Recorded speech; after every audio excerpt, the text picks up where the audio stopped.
Next.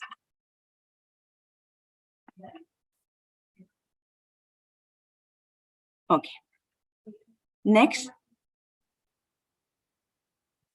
So, WiNI is composed of a group of multidisciplinary experts in innovation and technology, within the member of WiN Global.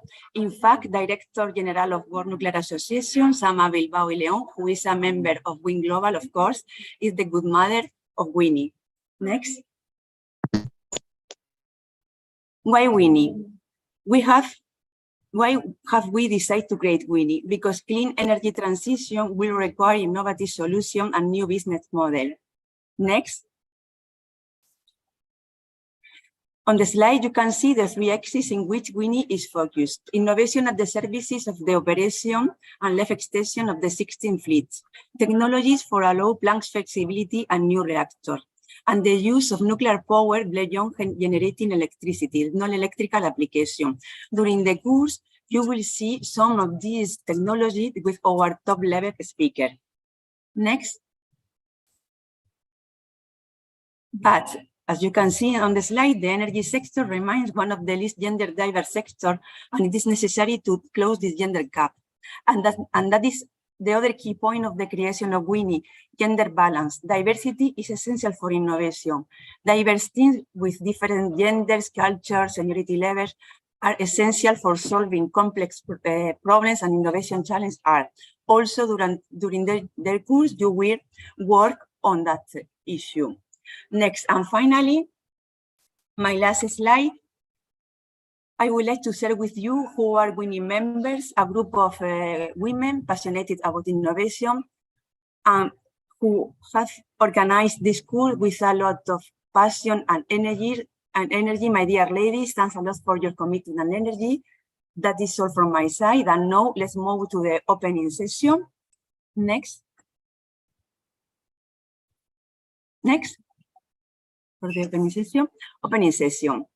So we will start with Dominique Mouillot, WiN Global President. So Dominique is with me here. We are together.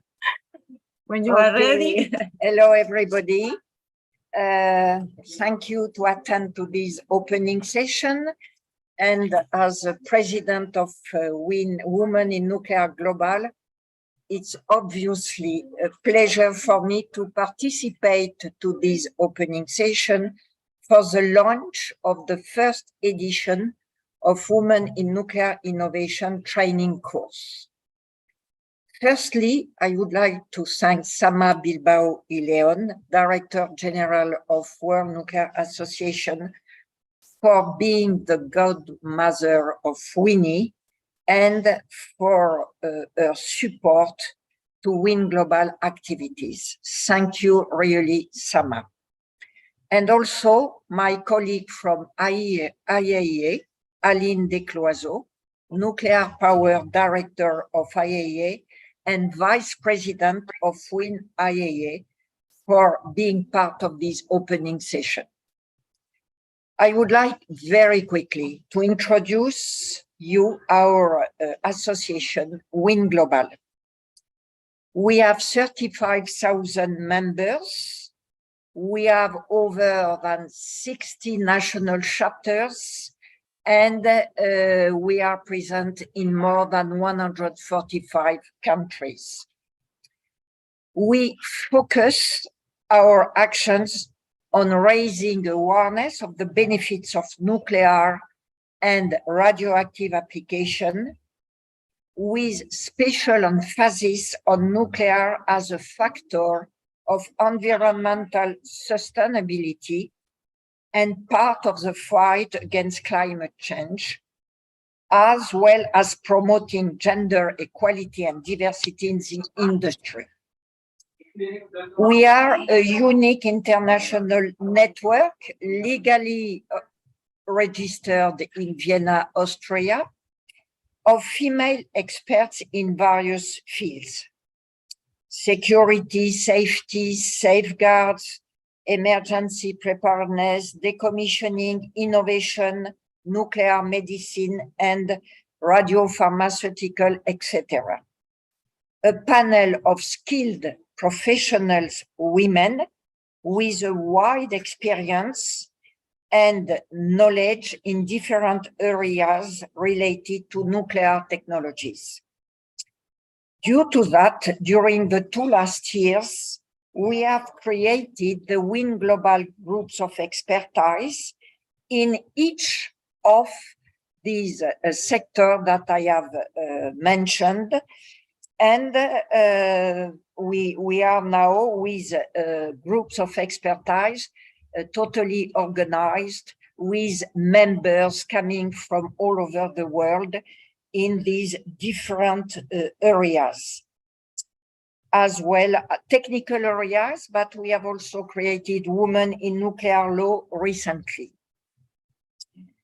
It's, of course, our willingness through these groups of experts to contribute to the development of the various applications of nuclear sciences and technologies, to highlight really the skills of professional women and to attract young talents in these different areas.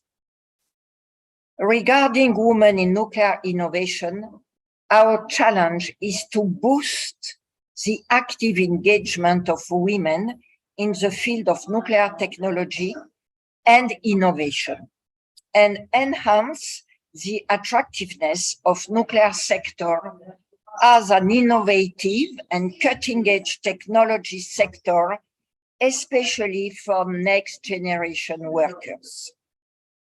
It's what I would like to express for this opening session.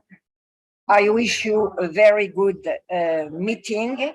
Enjoy it, and I'm sure that you will create a lot of illusion. Thank you very much. Thank you, Dominique, for your words. Thank you a lot. You always support us. So, well, our next speaker is Director General of World Nuclear Association, Sama Bilbao y León, that she always supports WiNI. We are very happy to have Sama with us. So, Sama, when you are ready, the floor is yours. Do you have a presentation, no? Yes, I do have a presentation. Thank you very much. So let me, first of all, I want to thank the WiNI team for putting together this this course. I think that is going to be, hopefully, let me see. Do you see the presentation now? Yes? Yes, Hasama, it works. Perfect. Yeah. Perfect. Very good. Excellent. So first of all, thank you, Adoración, for leading WiNI, and thank you the entire team for putting together this course that I think is going to be great, and it's going to hopefully inspire many of the students that are going to join us for the next couple of weeks. And again, thank you to Dominique for her leadership and WiNI Global. And finally, thank you, Aline, for joining us today in this opening session. It's really important to have your leadership also in this event. So on my side, I have a couple of slides in which I am hoping to maybe give you two messages. So number one, that nuclear energy has been for decades an innovative energy source. I mean, so I don't want you to believe that nuclear has stayed behind and is now catching up with innovation. This is definitely not true. And I will give you maybe one example or two. And then the other thing that I want to maybe another key message is that while technology innovation is clearly very important, and we are seeing this day in and day out in all aspects of all sectors of energy, I think that we also need to highlight the need for innovation in areas beyond the technology itself. So I will also try to give you some examples of that. So first of all, for those of you that are not familiar who World Nuclear Association is, beyond being incredibly supportive of everything and anything that Women in Nuclear Global is doing. We also are the international association that represents the global nuclear industry. And this means, of course, the entire nuclear fuel cycle, basically all the aspects of nuclear energy, from the uranium mining all the way to use fuel management and decommissioning, including everything in between. So we are quite happy and very proud, frankly, to represent the global nuclear industry and support the industry and everything that the industry does. So we also have a lot of work in informing and communicating on anything and everything related to nuclear energy. Also, as you know, we are the organization that provides World Nuclear University, which of course aims to inspire and develop the next generation of nuclear leaders. And finally, World Nuclear Association is present as a thought leader everywhere in which nuclear energy needs to be discussed in the global energy debate. So, you know, I always like to start the conversation about where nuclear is and where nuclear should be by putting everything in perspective, because I think that this is very important.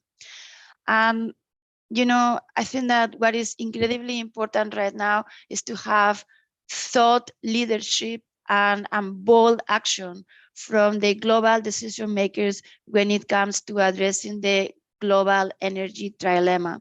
And I think it's very important to realize that this is in fact a trilemma, because we don't always see this. So number one, there is the aspects related to climate change, climate sustainability. So clearly it's very important for the world to reach these net zero goals that we have put together in front of us in order to meet the Paris Agreement.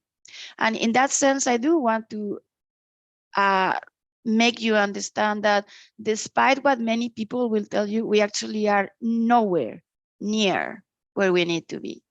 So if you look at this slide that I have here, and you look at the percentage of global electricity that comes today in 2023, actually this is 2021 numbers, but they are not very different from the 2023 numbers. So the percentage of global electricity that comes from clean energy sources, carbon-free energy sources today is almost exactly the same that it was in the beginning of the century, in the year 2000, but also in 1986. How scary is that? That in the last 30 plus years, we have barely scratched the surface. We have barely moved the needle. So clearly much more work is needed. But this is just one piece of the puzzle. The second piece of the puzzle is the concept of energy security, energy independence, which unfortunately many countries have forgotten. And only in the last year and a half or so, because of the energy crisis, because the unfortunate war in Ukraine, because of the global upending of the global supply chains when it comes to fossil fuels, we have realized that in fact we are completely insecure when it comes to where and how our energy is produced and reaches us.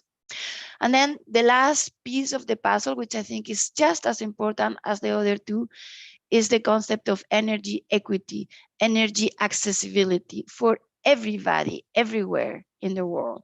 So I think that when we are talking about energy equity, many times we all think about the 800 plus millions of people in the world that today do not have access to not only reliable, but almost any energy. So clearly these people everywhere in the world, whether it's in Africa or Southeast Asia, many places in South America or elsewhere, these people do have the right to having access to abundant, affordable, clean, 24/7 energy. And clearly nuclear energy is a piece of that puzzle. But I want to remind you that energy equity is much more than that, because, you know, as we are looking at a global level to somehow slow or actually stop the dependency on, for example, fossil fuels, we are going to see many people around the world whose livelihood and whose socioeconomic development today depends on these fossil fuels. So clearly, as we are looking at this energy transition, we need to make sure that those people they are provided and they are not left behind in this transition to a clean energy economy. So this is to me very important. And then I want to remind you that nuclear energy already, and for the last 5 decades, has been doing an incredibly important job. So as many of you know, nuclear energy today is the second largest source of clean electricity, second only to hydropower. And in fact, if we are looking at OECD, that is developed countries, is in fact the first source of clean energy.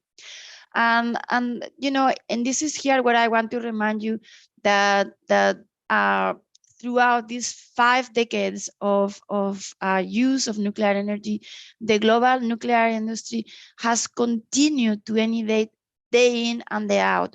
So for example, if you look at today, the global average capacity factor is 82% at a global level.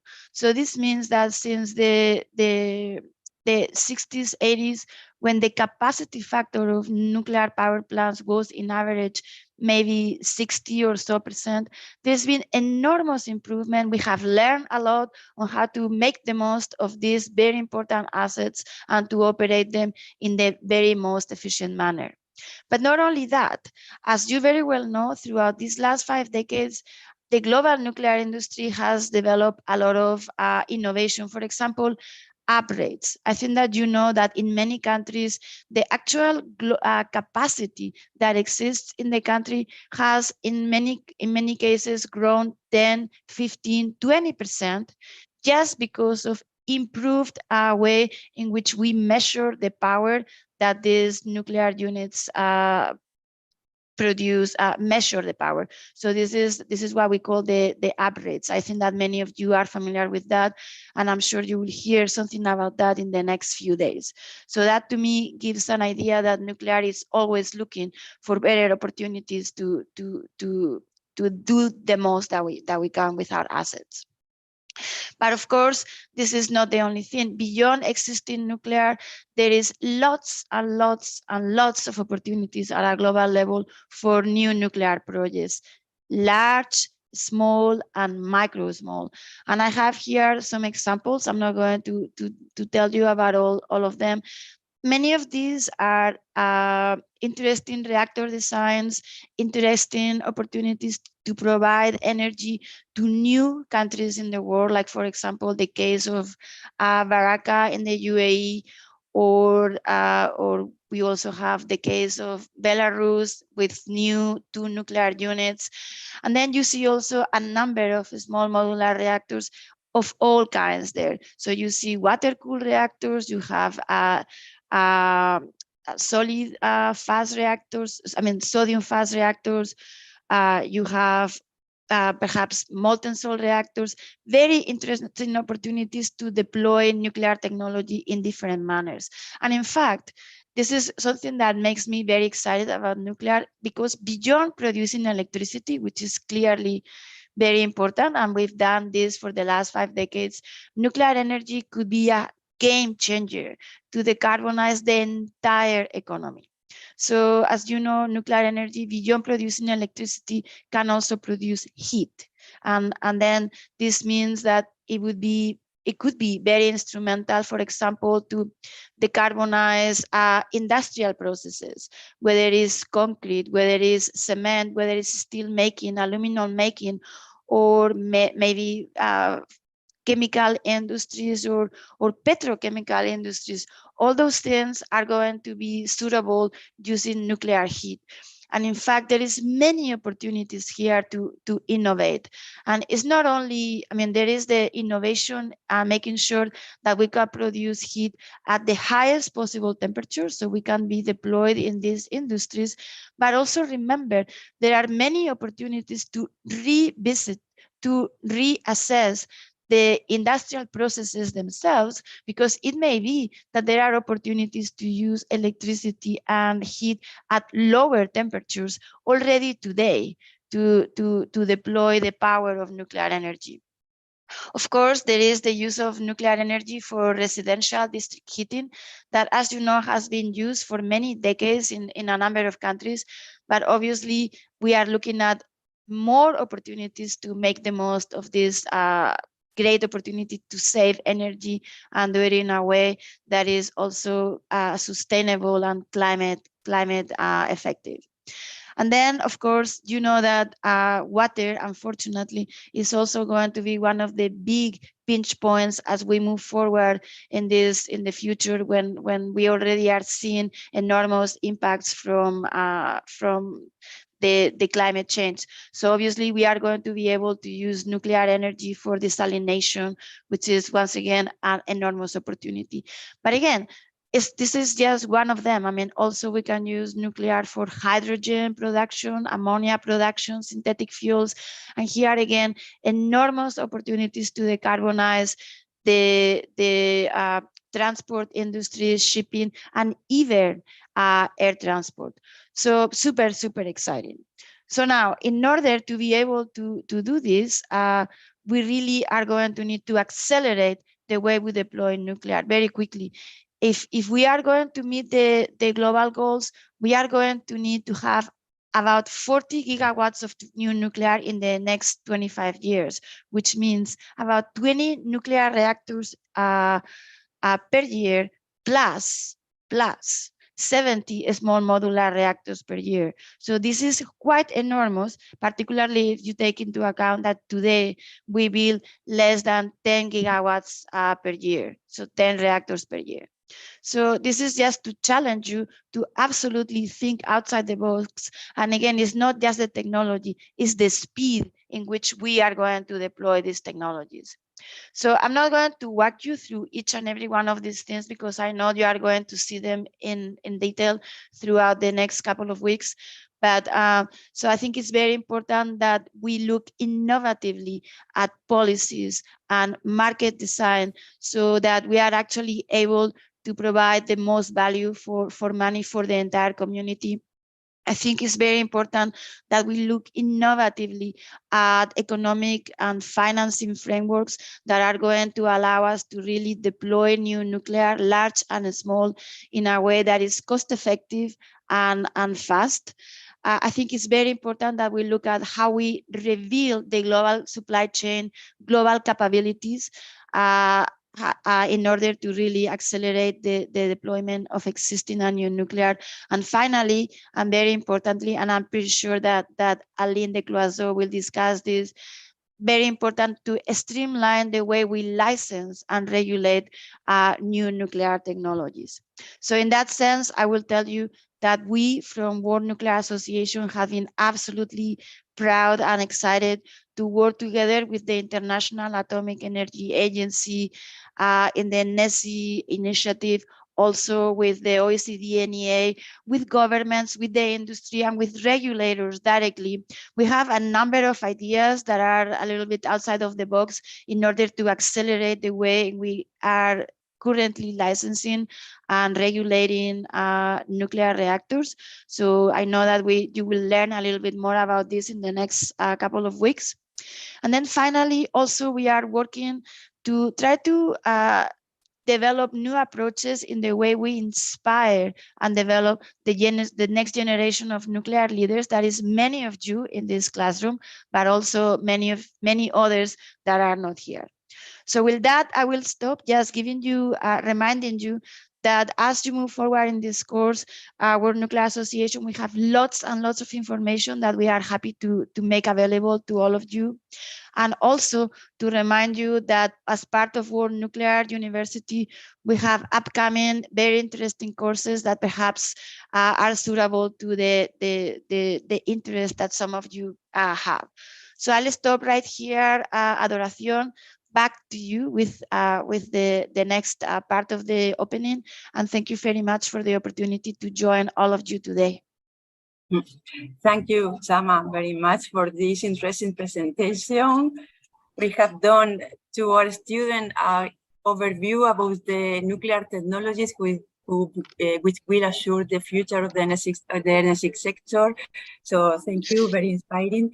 If you have questions to Sama during the Q&A section after Aline's presentation, you will have the opportunity to ask Sama, okay? And then I will introduce you my colleagues, Alice Cunha da Silva, who is a member of WiNI, as she's the project leader of the innovation training course that she will moderate the second part of the opening session. So, Alice. Hello, everyone. Good morning, afternoon, good night, good evening, depending where you are. As Adoración mentioned, I'm part of WiNI. I'm a nuclear engineer from Brazil, living in Spain right now, working for Westinghouse. So it's a very honor to be part of the WiNI group and trying to bring to you all a little bit of innovation. And thank you, Salma, for your speech. We are going to go now to our keynote speech of the day, to Aline de Cloisot. She's director of the Division of Nuclear Power at the IEA, as well as vice president of WiNI. Aline, the floor is yours. So thank you very much, Alice, and thank you, Adoración, Dominique, and Sama for the opening remarks. So it's very relevant, all what you said. So I would like to share my screen, but if I put it as a big, I lose the sound. So maybe just I will try, but it will not be the full slides. Okay, so can I share now or? Yeah. Yes. Yes. So sorry for this. Does it work? Yes. Do you see it? Yes, and if you have any difficulties and prefer that we share. Yeah, but I cannot, otherwise I lose them.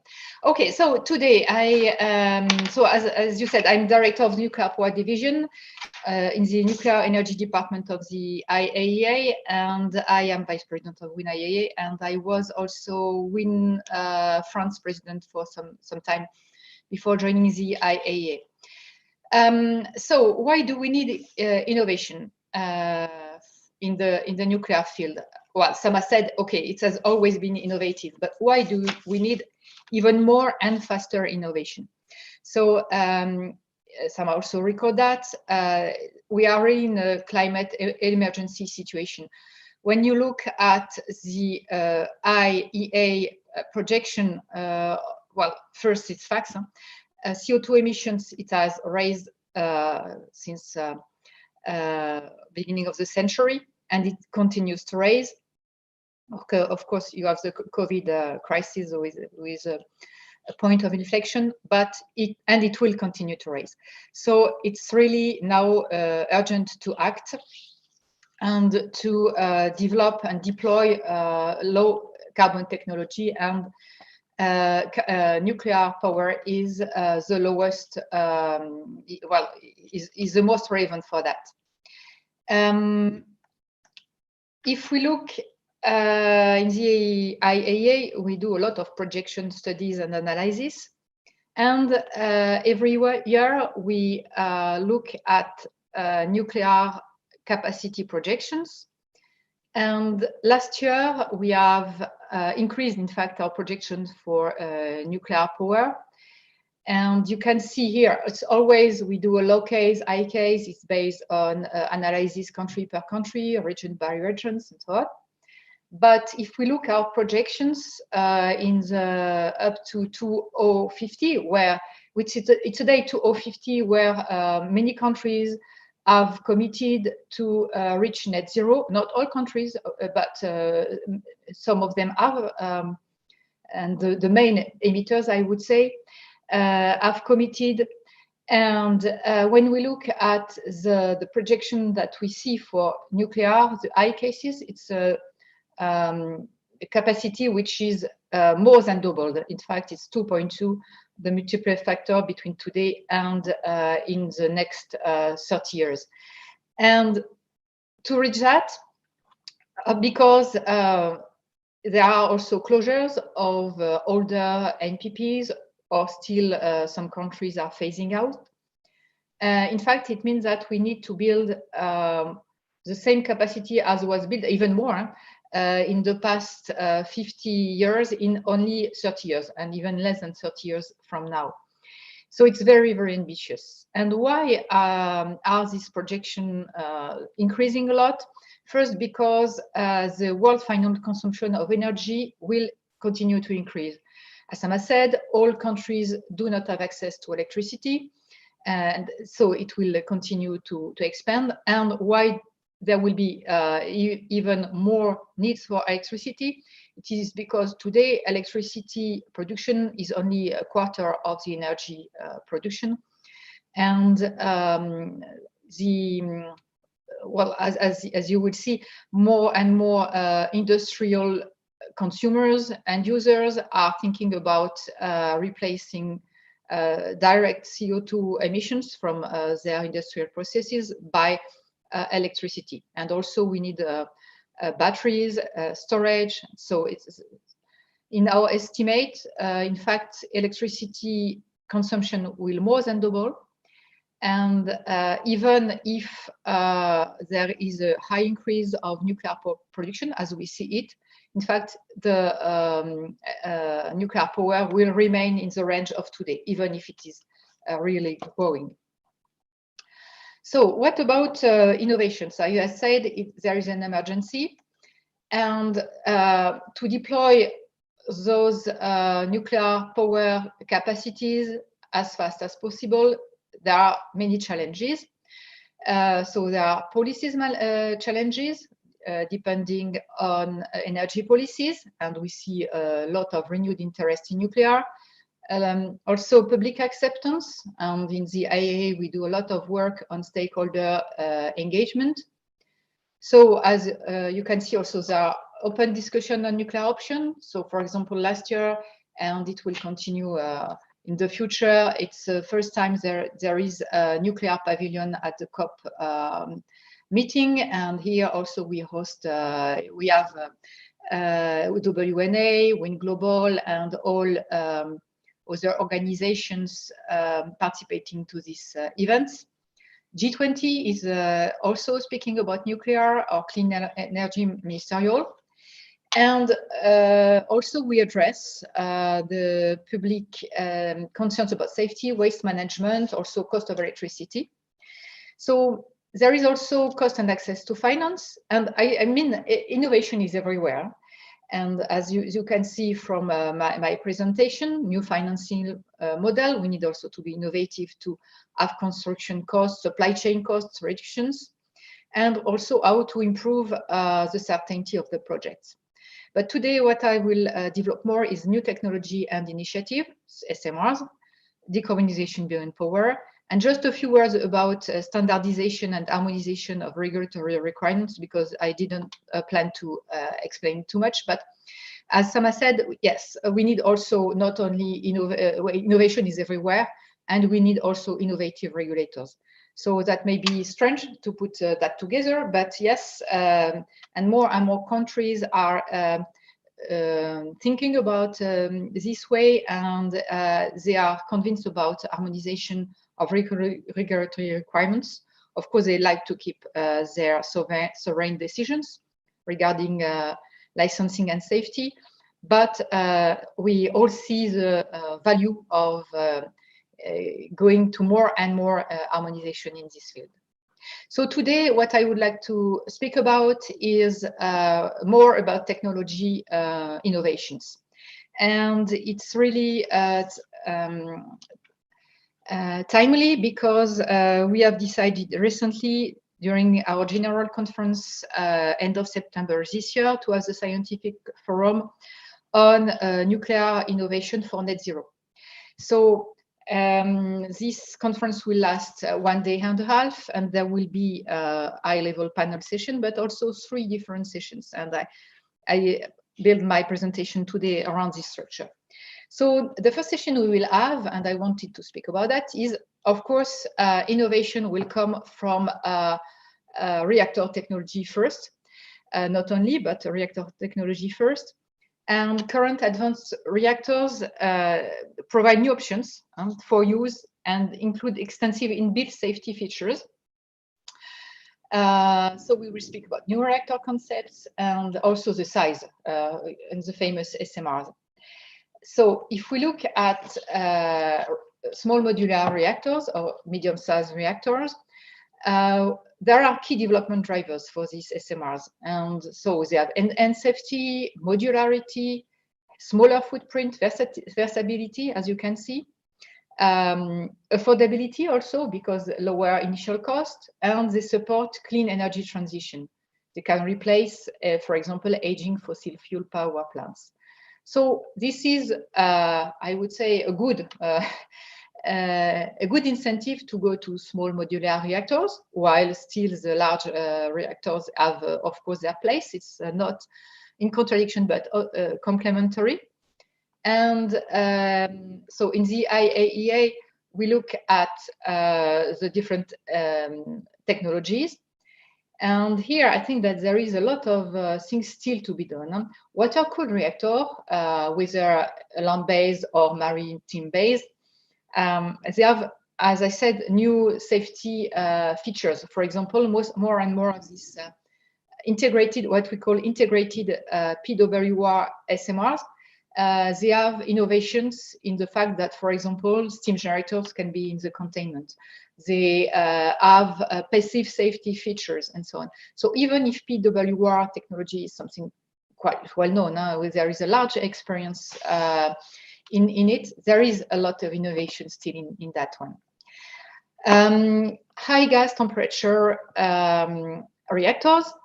So now there is one commission in China, but it's also, and it's well also known, there is also a lot of innovation. And when I speak about reactor technology, I extend that also to fuel, because for HTGR type, the fuel is different from coolant and from also the fuel cycle. If we look at liquid metal fast reactor, maybe for some of you, you know better the sodium fast reactor type, which is has been operating for some times now. So there is also quite a good feedback of experience. But there is innovation in, for example, lead fast reactors. So designers, they are now looking at how to use fast reactor technology with different coolants or different types of fuel. And last but not least, molten salt reactors. So it's really innovative, and there are now prototypes that are under construction. I hope that we will see these very promising reactor types in the future now. So as I said, there is a huge need for engineers in nuclear engineers in this field. Today last year in fact, we have a publication which is called the ARIS database, which is online, by the way. There was more than 80 SMR designs. So you see different types of technologies, different types of size, different type of also maturity. And the most mature are the PWR and high temperature reactors. But as you can see, in fact, there is many startups now popping up in different parts of the world. Not only startups, and some are supported by large companies. And it's really a good place also for young generation to start with in this field. And there is a huge need, in fact, for resources. That's also one of my message. It is that to more than double the capacity of nuclear power, there is really a huge need of resources. And for time being, women represent 25% of the nuclear field, approximately, all areas together. And if the nuclear industry is serious about all these projects, I think that there is a very good incentive to recruit more and more women, and started, of course, with women at school, student, PhD, and so on. So having said that, it's not only about nuclear technology in itself. In fact, we need also innovative solutions to support nuclear power, nuclear development. For example, digitalization, it's not new, but it improves performance and reliability while moderating human factors. Security of supply, availability of weight and spent fuel solution, decommissioning preparedness, and other factors also. And so there is also many, I would say, innovative solutions to still deploy in the nuclear field, coming from all around the other part of the innovative, I would say, part of the world. And I know that you will have a presentation this week on artificial intelligence, and I just wanted to show you what we, when you speak about artificial intelligence, it may be looking a little bit like a hype word, but in fact, we already use it quite a lot in nuclear. And for example, for modeling and simulation with machine learning, for speech also, for translation, we use image recognition or machine vision for detection inspection. We use robotics, of course, for automation. So it's already ongoing.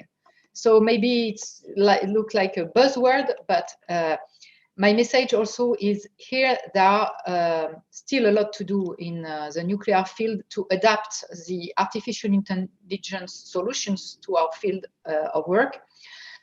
First, because maybe I can go to this one, because there are different challenges that exist in other part of the industry, but in the nuclear industry, there are many challenges. For example, interpretability, confidence, and robustness of the performance for AI. Challenge also for regulators, because it's not easy to license solutions with AI when there is a limited transparency on the machine that is used. Also, security poses unique challenges, cyber security, for example.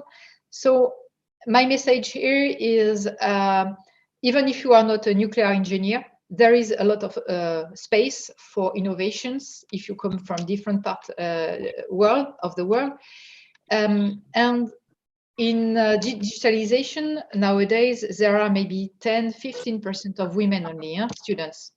And we really need all women together to convince more and more women to change this field, because that's where there is also, we can accelerate and improve the performance of nuclear. So last but not least, Sama also said it, nuclear power is also not only electricity production, it goes beyond electricity production. So there are new areas of application. And we have also innovative concepts to contribute to a right range of deployment options.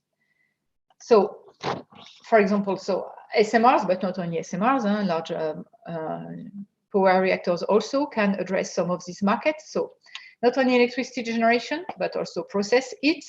And you must know also that there are already large nuclear power plants producing heat. They can be integrated with renewable, replace aging fossil power plants, and also desalinated water, produce desalinated water.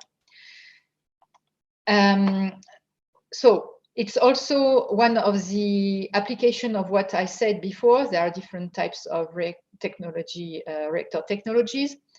The output temperature varies from a low temperature to very high temperature, and they can address different types of applications, as you can see it.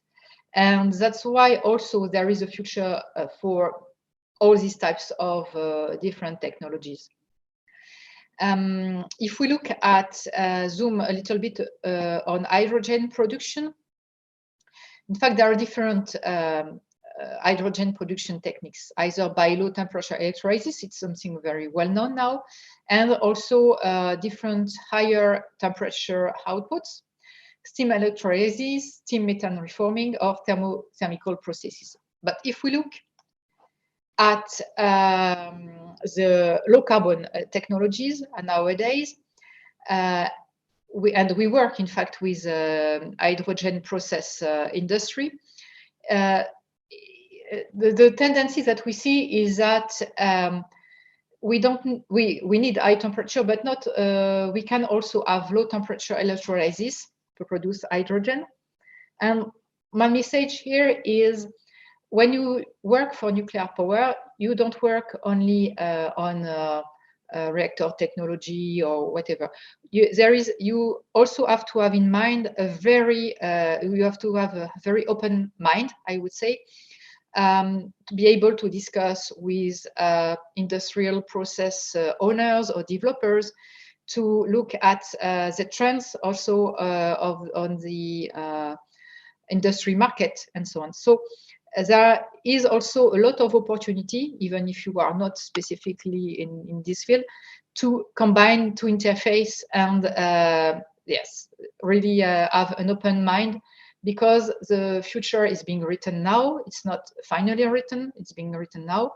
There is a huge expectation, for example, for hydrogen production, not only, but to replace the carbon emitting technologies by different ones, and by keeping our minds open, by working on different kinds of innovation, I think that yes, we can deliver the promise that I said, more than double the nuclear production in less than 30 years from now. So having said that, I'm happy to answer to your questions. And just as a final slide, a few dates of upcoming events in IAA. So as I said, the scientific forum in the end of September. We also have a climate change conference in October in Vienna. And we have a conference on SMRs next year, so we have some time. And also we have a portal where you can find a lot of information of what we do on SMRs. So thank you very much. Thank you very much. Just to remind to the participants that if you have any questions, you can put on the chat. But before moving to any participant questions, I have one. We have been in this great presentation, and all these technologies and all the potential that nuclear technology can bring, and innovation that is needed to make sure we reach this potential. But during the training, we are also going to talk a little bit about behaviors and soft skills regarding innovation mindset. So I would like to hear from you first, Aline, and then maybe Sama could also bring in on your perspective in your work. When we are talking about creating enabling environment for innovation or innovation mindset, what do you believe it's a very important thing for us to consider? So it's a question for me first. Yes. Well, innovation mindset and enabling environment, as I said, is key. In fact, to have an open mind. I think that nuclear industry has changed a lot in the past years, because yes, it was always on. Well, when I started, in fact, in the nuclear, there was this topic which was to make it more performant, you have to copy paste. There is a serial effect, and so don't do too innovative things, because it's difficult to have it reassessed by regulators, relicense. You know, every time you do a modification, you have to relicense, and so we have to build on two words. One is, yes, the series effect, the fact that when it's working, when it is a mature technology, the interest is really to focus on cost, on deployment models, going faster and faster. But there is innovation there. But now there is an open window, I would say, where we have to go fast. We need to accelerate on deployment of generation 4 technologies. Those technologies, they are already, they have been studied 50 years ago. And so, but we have to put that more on the table. And in fact, all what the accumulation of all the findings from the past years in terms of safety, in terms of external innovations on, we can now put that and have either demo plants which are under construction, or even first reactors to do it. So it's very timely. I would say that innovation mindset now is almost everywhere in the nuclear field, and it's very good for that. I don't know if it will, because whenever something is mature, I think that yes, after people will have, we want to replicate without modifying too many things, but it's a good time. And about innovation mindset, as I said, is everywhere. So even if it's not on technology, you can be innovative in whatever you do. For example, leadership is, I was project manager, project director of large project. You can always find innovative things, way to manage a project. So it's not only, it's also soft skills, I would say. Thank you. Thank you very much. And Selma? Yeah, thank you. Well, very little to add to what Aline just said. She I think hit all the key points. And again, just reiterate that what historically perhaps the nuclear community in general has been conservative and cautious, and perhaps not always quick to adopt the newest technologies. The reality is that we are also very pragmatic, and at the end of the day, fairly quickly all these things are happening. And the other thing, though, and I think Aline really pointed this out very well. So we have changed enormously, and even though the nuclear industry is not yet as diverse and all-inclusive as we all will want it to be, I think that it is very quickly moving forward in that direction. And I think that we see more and more at all levels, at all stages, in all areas of the overall nuclear sector. We see a lot of interest to bring diverse ideas, diverse points of view, diverse people to actually implement those ideas. And I think that more open mindset is really helping to bring in well, all the innovation. But so I think that there really is a lot of openness. However, I also think there is the other coin to this is, I mean, we always need to remember what the innovation is for. Sometimes we do innovation for the sake of innovation. I mean, sometimes we have solutions in search of problems. You know what I mean?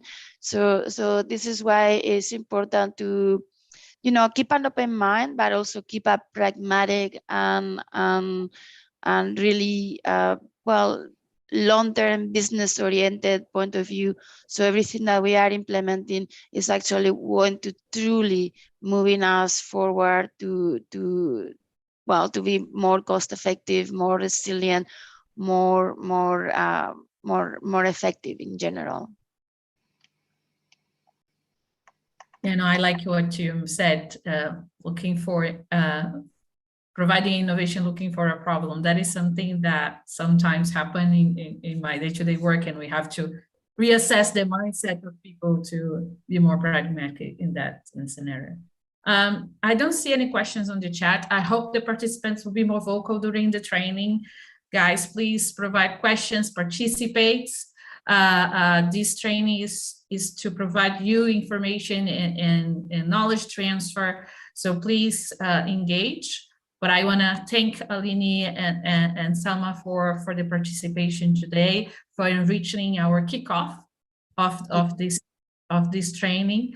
And we have 3 weeks to go for this, and we appreciate for your presence in our beginning of this first cohort. Thank you very much. It's my pleasure. Thank you. Me too. Yes. Thank you very much, and have a good sessions later on. Thank you. Thank you. Very good. So moving forward, before we jump to the regulatory roundtable that Florencia, our WiNI member, will moderate, I just want to do a brief overview, and let me try to share my screen here.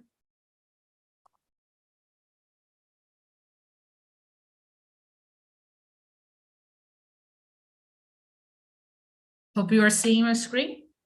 Yes, we do. You can go ahead. Yeah, okay.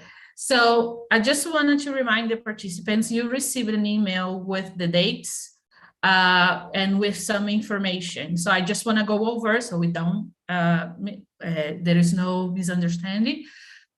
Today, we did the session at 1 p.m. Paris time, CT, but all the other days, the sessions will start at 2 p.m. Our next session is this Thursday. Next week is going to be June 6th on Tuesday and June 10th on Saturday. And then the week 3 is going to be on Monday, June 12th, and then on Thursday, June 15th. The link was going to be the same one that was provided by email. So you can join through that link. Here. So in this email, you also receive 6 different groups where you were divided. We try to mix people with different backgrounds and from different locations to make sure we had diversity of thought in the discussions. So please make sure you know which group you are in, because next session we are already gonna break out into groups, and you need to know which group so you can join the correct room on Zoom. The breakout sessions will be on Zoom, and you need to make sure you know your group number. So review that. For the first week, we had the kickoff today. We are going to go through the regulatory perspective in a bit, and we are going to have next session about the innovation mindset. Next week, we are going to be talking about disruptive digital technologies. As Msali mentioned, there is going to be someone from the IAS talking about artificial intelligence. We are going to have other people as well talking about different technologies and examples of implementation in the nuclear sector. We are going to discuss approaches to innovation, how you approach an innovation project, and we are going to be giving challenges to the different groups. And on Saturday, we're going to be working on these challenges, trying to set up a solution from it to present in week 3, the solution that your group will propose.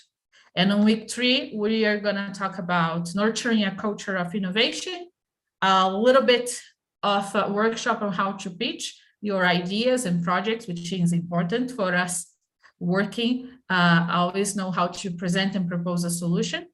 And then we are going to have group presentations with some people that will be making questions and assessing the solutions that are proposed by the teams. So please review the documents that were sent to you. And if you have any questions, you can send to the WiNI Innovation email. So I'm going to stop sharing, sorry. And I will pass the floor to Florencia. Florencia is, as I said, is a WiNI member, and she's going to be moderating the next session about regulatory perspective. Thank you, Alice. Thank you, everyone. And thanks for joining us to our event. So just allow me a couple of seconds to share our presentation for the Regulatory Body Perspective Roundtable discussion. We have a great speakers today. And first of all, we would like just to show in the agenda the program of the Regulatory Perspective. We have this welcoming session. Then we will move on into the roundtable individual presentation for this section. We will be concluding with a Q&A session. We encourage you to put your questions on the chat, or if you would like to open your camera we will be delighted to count with your questions, and we will conclude today with some closing remarks. So for today, we have 4 speakers, as I mentioned to you.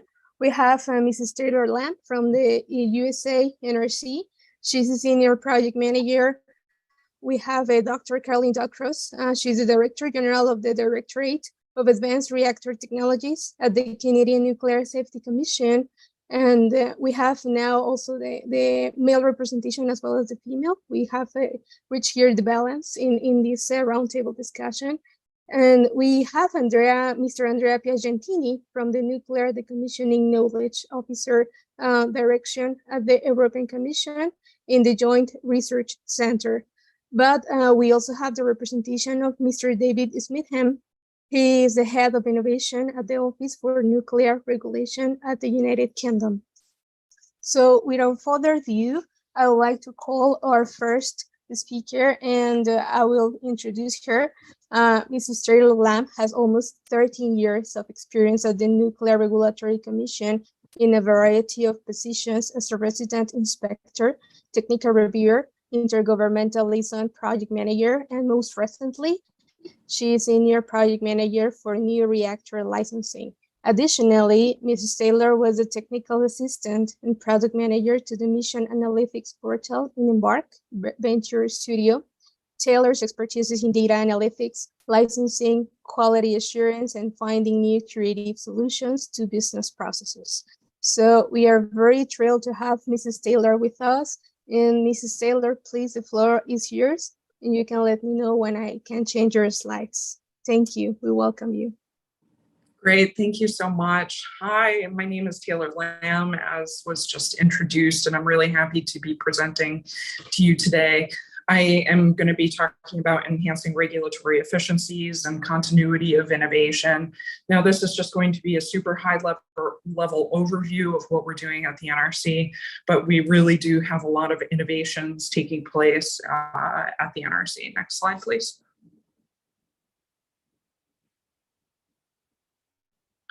All right, so the first thing that we're going to talk about is the overall agency initiative for the Nuclear Regulatory Commission, and it's called Innovate NRC 2.0. And that's a program that crosses all offices, all organizations across the NRC. Next slide, please. Now, this came about in April of 2017, when our executive director for operations directed each office to establish an innovation panel and create an agency level innovation panel. So we all started off by having our own little office organizations that was responsible for individual innovations in each of those areas. So we called that Innovate NRC 1.0. In October 2018, we needed to more collectively, identify innovations across the agency, and we realized that we needed to collaborate a lot more. So the EDO, once again, required the assistance to further develop the infrastructure and need for efficient end-to-end agency innovation programs. So instead of, innovations submitted in various formats across the agency, instead we established a program called Innovate, and under the purview and supervision of the Transformation Steering Committee, which is in the executive office of the Executive Director for Operations. And so this is known as Innovate NRC 2.0. So anybody that has an idea across the agency can submit this through our portal. And, we'll get a variety of things for how to establish new licensing products, to sometimes getting a little quirky innovations, such as, make parking free at the NRC, which isn't necessarily innovative, but we do have a screening process to make sure that, going back to what was said in the previous presentation, making sure that we are trying to solve a real problem at the NRC, with big regulatory impacts. Next slide, please. The next organization that we have at the Nuclear Regulatory Commission is called Embark Venture Studio. Now, this is located out of the Office of Nuclear Reactor Regulation, and it is kind of a part of the Innovate program, but it's a separate organization that focuses, or really hones in on the major business lines that we have at the NRC. Next slide, please. So Embark is the agency's catalyst for innovation activities. So we really try to go to the staff and see what is on the staff's minds. And sometimes we funnel these ideas through Innovate 2.0, but if we determine that this is something that can be easily implemented, sometimes this organization will just go right ahead and implement the idea. So there are two departments. There's data exploration and process improvement. We originally had 4 departments, but then we realized that the vast majority of the work that we were doing was in data and processes at the NRC. So regarding data, we have what's called the Mission Analytics Portal and the Mission Analytics Portal External. And those are really for MAP internal, as for data analytics to determine efficiencies with our, all the way from our time charging to how we're performing our licensing activities to budget formulation process, for instance. And then the MAP external is really more for licensees and applicants to submit their applications through a portal. And we will be expanding to data analytics in that respect and posting a lot of things on our public website to ensure greater transparency.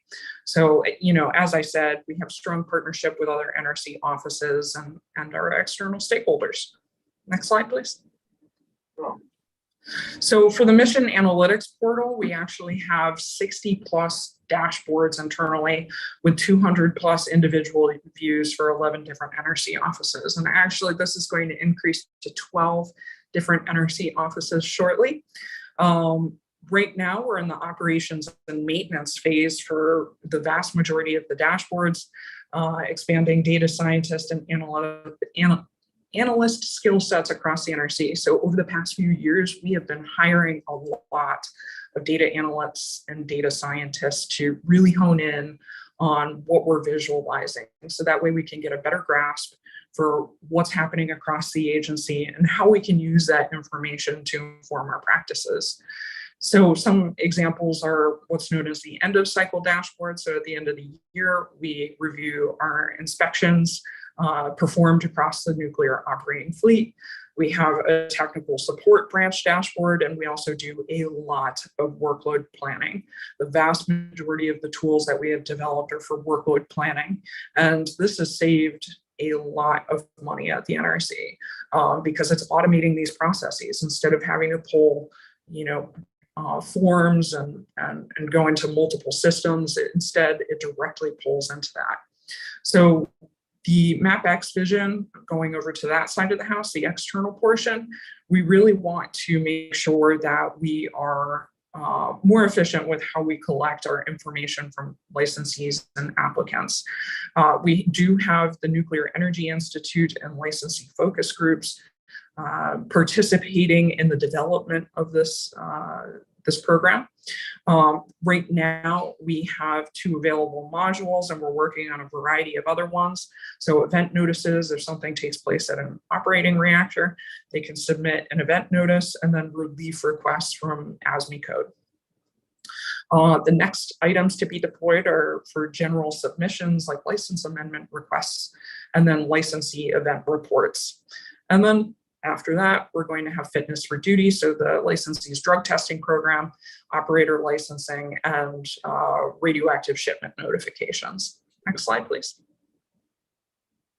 So as far as the process improvement initiatives that we have at the NRC, we're doing working on the generic issues program, enhancements to improve the efficiency and timeliness of the generic issues program. And then we have initial and subsequent license renewal applications. Now, this is huge that we're working on this. We want to standardize and streamline how the NRC makes work assignments and tracks data, trends, and milestones. So it has tie-in to the Mission Analytics Portal. And, you know, when an applicant comes in and they want to extend the life for the plant, there's a lot of work that needs to take place, but by using data analytics and creating a system for, you know, submitting these applications, and it's just going to absolutely streamline how we do our work processes. Next slide, please. So as far as artificial intelligence, because this is a really hot topic right now, we're in the development phase of creating a basically a report, a draft AI strategic plan for how we're going to review artificial intelligence applications. Of course, we know that the industry wants to use AI, but we have to figure out how, from a regulatory side, we're going to review those applications. And it's complex and complicated, and there are so many different types of artificial intelligence that are out there in applications. And we want to make sure that we're consistently reviewing these applications. So as far as the other considerations externally, the Office of Management and Budget issued an executive order, as well as reporting requirements for the implementing agencies. And then we have a wide range of AI meetings, conferences, activities. So we do have collaboration with the Canadian and the UK regulators. We are hosting multiple conferences to seek feedback and just making sure that the collaboration effort is there to more consistently and effectively regulate with other worldwide organizations. And then internal to the NRC, we're researching AI-based tools ranging from AI embedded in commercial applications to custom programming. So we do use Python, for instance, and we're working on those applications internal to the agency for how we can better perform our licensing activities. Next slide, please. So this is just my contact information. If you have any questions about that, like I said, this was the super high level overview of what we're doing at the NRC. And really, we're just beginning to dive in. There's always more work to be done. There's always improvements that we can make to our processes. And we really want to make sure that we're collaborating with regulatory bodies across the world and seeking feedback for how we can improve. So thank you so much for your time today. I appreciate the ability to speak. And I'm looking forward to the questions I might have. Oh, and these are the acronyms that I used in case anybody has any questions. Okay, thank you, Mrs. Traylor, for the wonderful presentation. If you don't mind, we can move on to the next speaker's presentation, and we will have the Q&A session at the end of the complete presentations.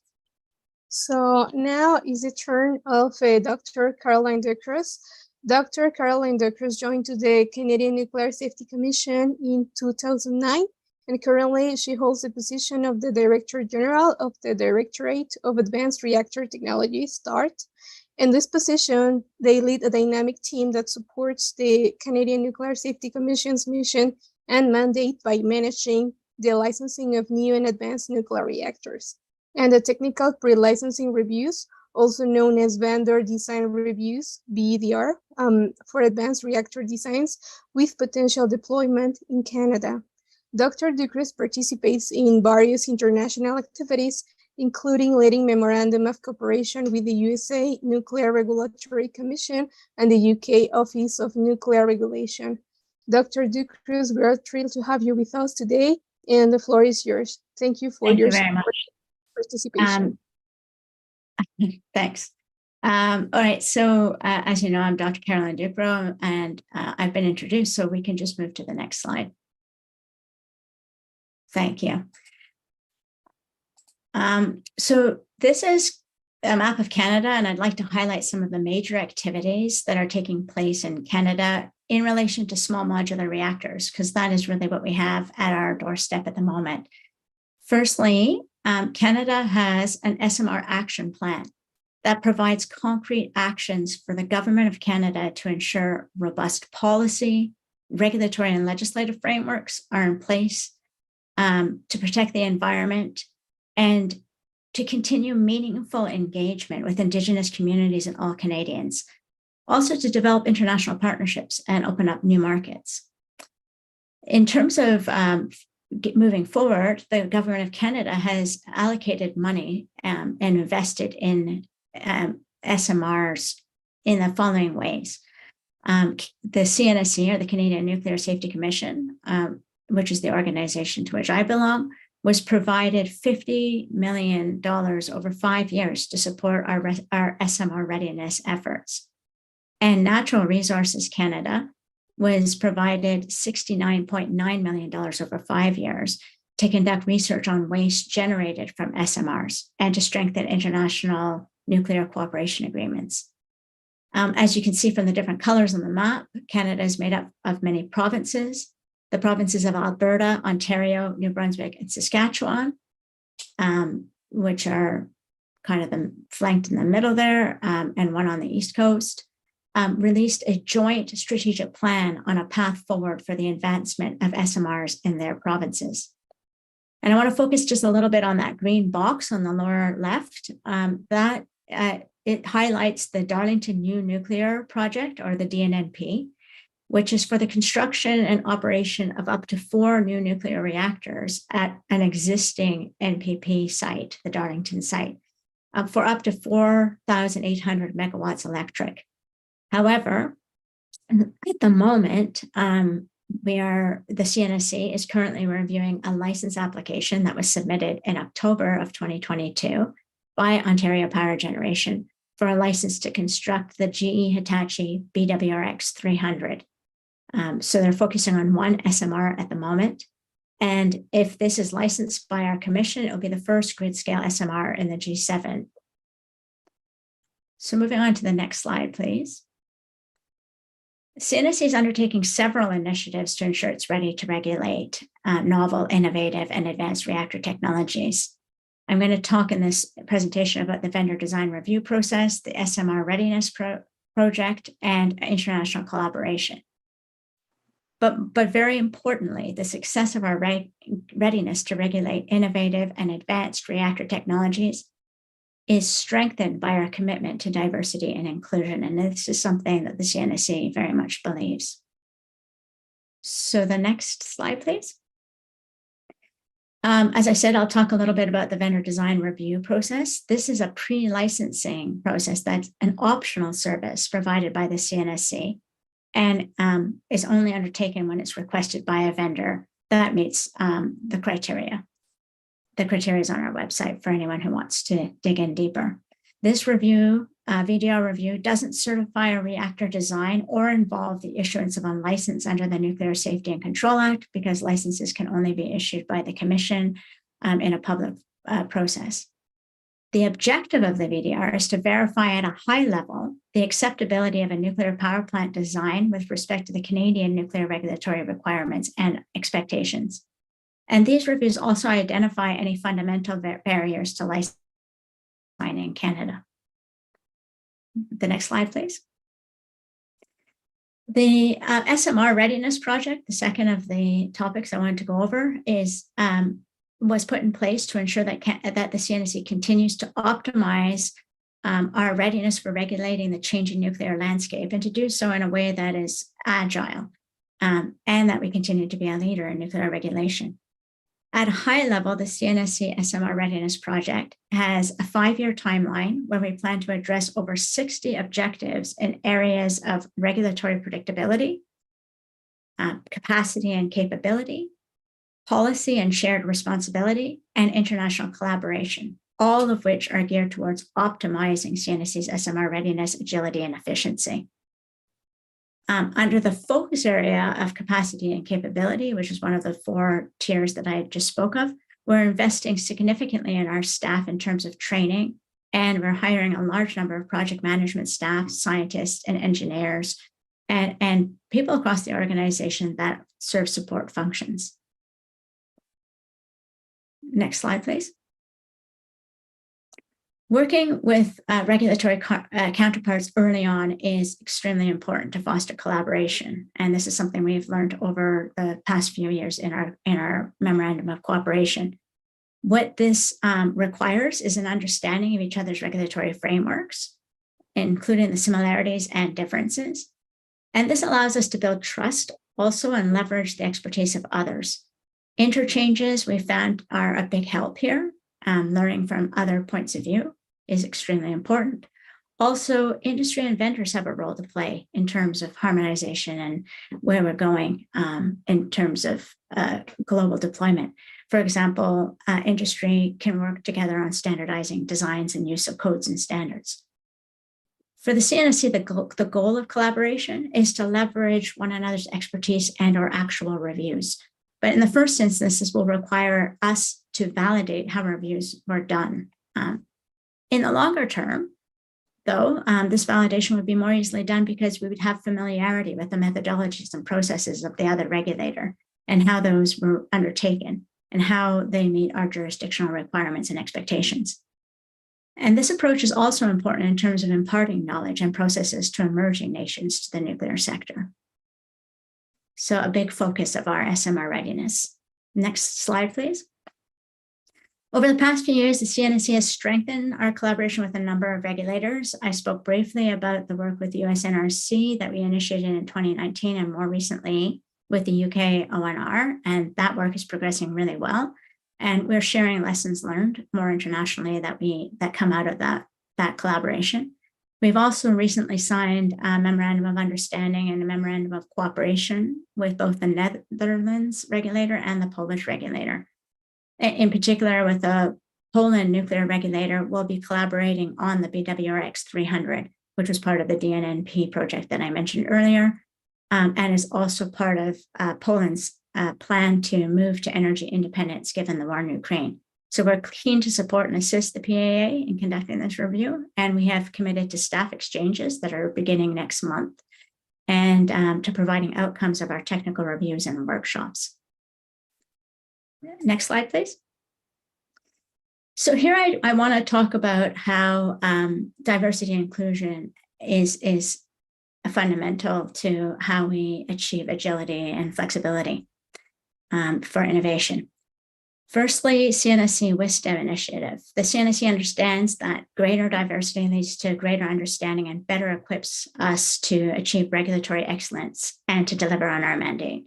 So to this end, we've undertaken a Women in Science, Technology, and Engineering and Math, the WISDOM initiative, which is to raise awareness of and support women in STEM careers at the CNSC and elsewhere.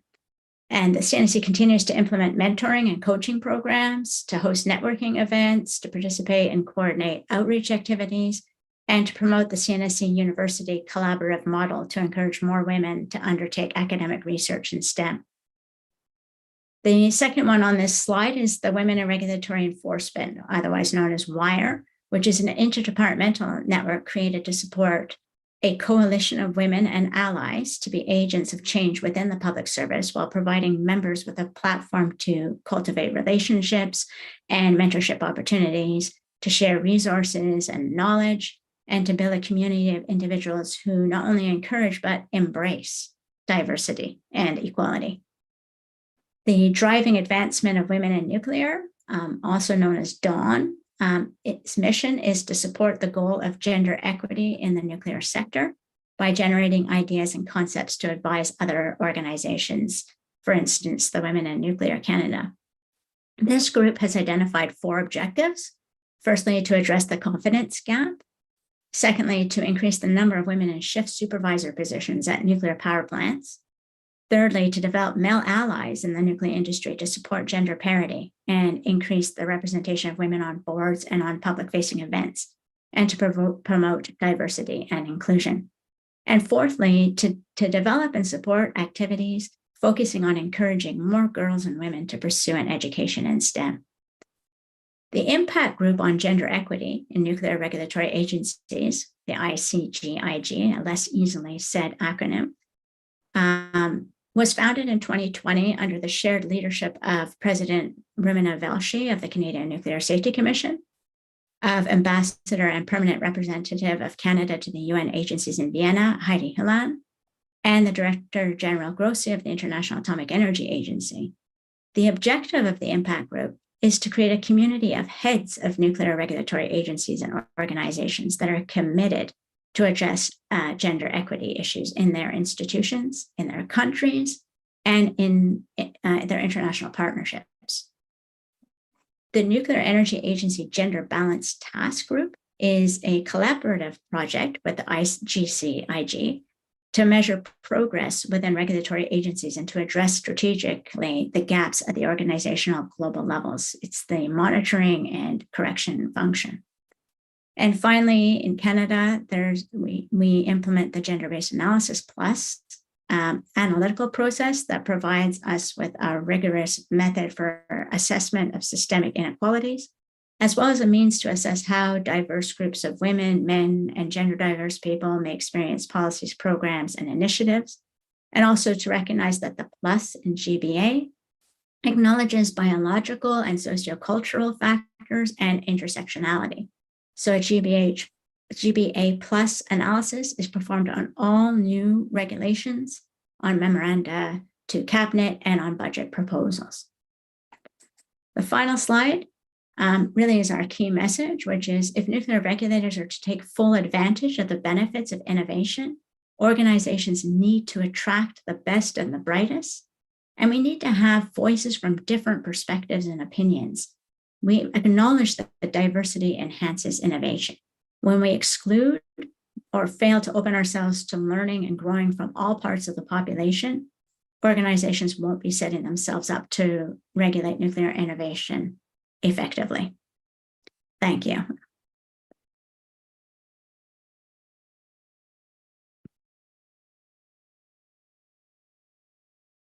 Thank you, Dr. Ducruz. It was a wonderful presentation, and you hit on a lot of points in terms of the gender balance and a lot of the innovative aspects that more future generations and current generations can focus on in their work and abilities to build.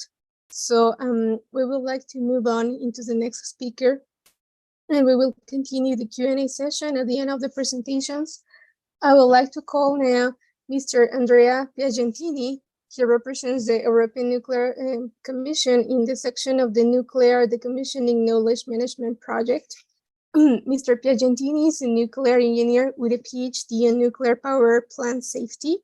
His professional experience includes 15 years in operation of power plants, including international missions and benchmarking for assessing the operational safety performance and the efficient and safe use of power installation.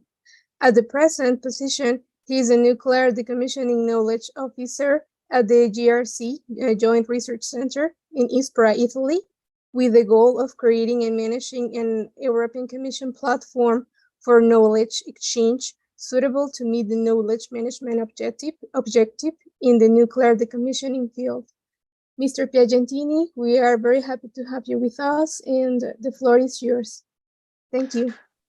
Good afternoon, everybody, and thank you very much for having me here presenting our initiative on nuclear decommissioning knowledge management. Before starting and going to the core of the presentation, just a small context of the initiative. The European Parliament and the Council promoted action to ensure collection and dissemination of knowledge and expertise arising from current decommissioning programs in Europe, mainly those led by the GRC, Joint Research Center of European Union, and three main operators in Europe, which are Javis in Slovakia, Serau in Bulgaria, and IMPP from Lithuania. So the Nuclear Decommissioning Knowledge Management Initiative aims at retrieving, storing, and sharing the knowledge which is gained in this during these decommissioning programs. The next slide, please. So given the introduction, our scope is the creation of an interactive platform, which is not a simple website, and I will show you later the difference among the two. It will be an IT environment where events can be created, conference will be held, and workshop could be done among different operators or users of the platform. It's not only that, we will have a sort of library of databases of knowledge. I will show you how we gather the knowledge, but we will provide also services in education and training for new generations, which are embracing the decommissioning programs, but also for refresh expert and technical who have been working in the nuclear domain for a longer period. Courses and didactic material will be available as well as standards and monograph. The next one, please. This is the core of our initiative.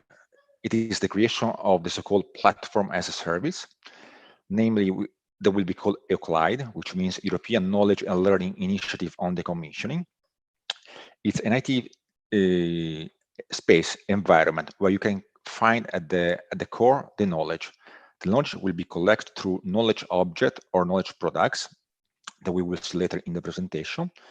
Knowledge object could be analyzed, read, or elaborated by users and contributors of the platform to produce new documents or new tools which will become actionable. That means that users and contributors can feed the platform with their own knowledge.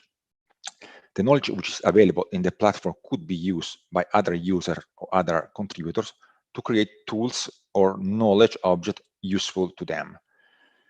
Inside the platform, there will be also spaces for event, conferences, but also for so-called missions. For example, if you have a specific issue in one field, or if you have technical or managerial problems, you can simply type a question and other users or contributors can pop up for helping you. The same if you are an industry peer and you want to promote a solution or a particular case that you have developed, we can create a forum with more participants and promote this initiative to show all the users and contributors what are the benefits of your solutions. The next, please. Which are the target customers and the other customers of this initiative? Mailing are utilities working in the nuclear field, operators, decommissioning contractor, but also support organization, research institute, and safety authorities, as well as environmental and protection agencies. Not only those, we would like to address also public media. So this platform should contain all the information which are needed for professional, but also for undistinctive public. The next one, please. Where we are now. At present, we have created a so-called Science Hub website where we collect the so-called knowledge project or knowledge product, sorry. Knowledge products are documents where operators like JRC and the 3 operators I mentioned before has written in paper the knowledge that they've acquired in specific topic. This could be, for example, Monte Carlo simulation for making the analysis of the schedule of the programs or the cost of financing. Could be another knowledge object on particular specific techniques for cleaning the primary circuit or for addressing the issue of waste management and so on.